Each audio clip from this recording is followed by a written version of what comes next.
आज ही Doubtnut app download करें। Doubtnut पर होगा अब आपके सभी मैथ्स, केमिस्ट्री, फिजिक्स और बायोलॉजी डाउट्स का सफाया। बस अपने क्वेश्चन की फोटो खींचो, उसे क्रॉप करो और तुरंत वीडियो सोल्यूशन पाओ। Download now. इस क्वेश्चन में हमसे बोला है कि हमें एक कंपाउंड दे दिया गया है और फिर बोला है hydrogenation of this compound in the presence of sodium in liquid ammonia gives.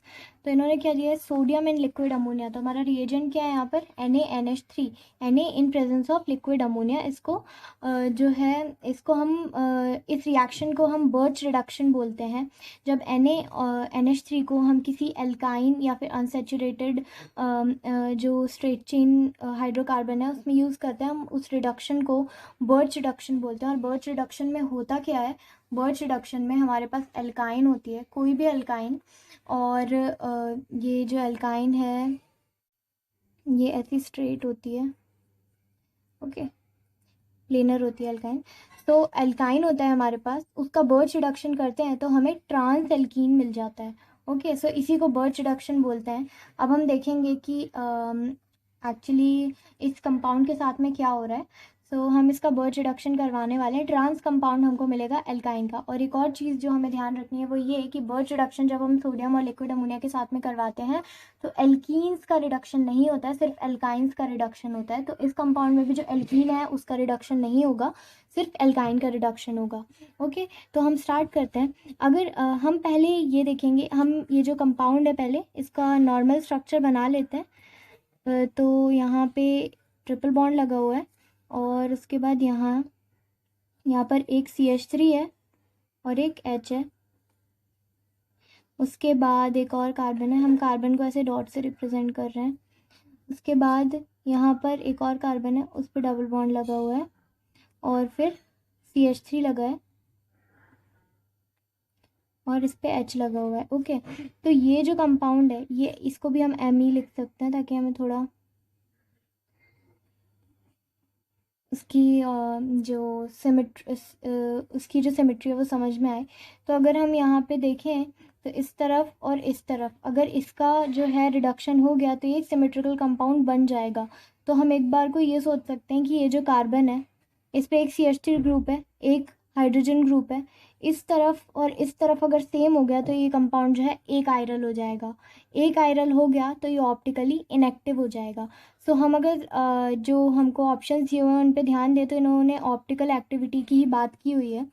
तो हम क्या करेंगे, यहाँ पर इसका बर्च रिडक्शन करेंगे। पहले ये वाला जो कंपाउंड है इसका बर्च रिडक्शन करने वाले हैं हम। तो हमें क्या कैसा कंपाउंड दिया है, यहाँ पे Me है, यहाँ पे H है, यहाँ पे डबल बॉन्ड है, यहाँ पे ट्रिपल बॉन्ड है, इस पे CH3 लगा हुआ है और इस पे H लगा हुआ है, यहाँ पे Me है। अब हम इसका अगर बर्च रिडक्शन करेंगे तो ये वाला जो एल्काइन है ये ये वाला जो क्या बोलते हैं एल्काइन है ये ट्रांस एल्कीन में चेंज हो जाएगा। तो हमने इसमें किया Na in presence of NH3। Okay, तो Na in presence of NH3 जब हम इसका रिएक्शन करवाएंगे तो हमारे पास क्या आएगा, यहाँ पे ये वाला जो 1 2 यहाँ पर Me है, यहाँ पे H है, यहाँ पे डबल बॉन्ड, और यहाँ पे जो ये एल्काइन है वो एल्कीन में चेंज हो जाएगा। ये एल्कीन में चेंज हो गया और इसका जो Me है वो किस तरफ हो जाएगा, इस तरफ Me। ओके, तो यहाँ पे H आ जाएगा और यहाँ पे H आ जाएगा और इसी तरीके से यहाँ पर इसमें H था और इस तरफ ये वाला ग्रुप था। तो अब ट्रांस और सिस हम कैसे देखते हैं, तो यहाँ पे अगर हम देखें तो ये जो H एटम है ये सेम साइड है और यहाँ वाला जो हमारे पास ग्रुप है उसमें ये जो H एटम है ये दोनों अलग मतलब डिफरेंट साइड्स हैं। तो जब डिफरेंट साइड्स होते हैं तो इसको हम ट्रांस बोलते हैं। तो ये वाला ट्रांस है और ये वाला क्या है, ये सिस है। तो हमने क्या सोचा था कि अगर ये एल्कीन का रिडक्शन हो गया तो ये दोनों तरफ डबल बॉन्ड आ जाएगा, बिल्कुल सिमेट्रिकल हो जाएगा और ये दोनों सेम ग्रुप हो जाएंगे, पर नहीं, ऐसा नहीं हुआ। यहाँ पर जो ग्रुप्स आए हैं, ये वाला जो हमारा कार्बन है इस कार्बन पे एक CH3 भी लगा हुआ है। हाँ, ये इस पे CH3 भी लगा हुआ है Me। तो ये वाला जो कार्बन है उस पे एक ग्रुप जो लगा है उसमें ट्रांस एल्कीन है और दूसरे ग्रुप पे सिस एल्कीन है, और एक जो ग्रुप है वो मिथाइल ग्रुप लगा है और साथ में एक हाइड्रोजन भी लगा होगा यहाँ पे।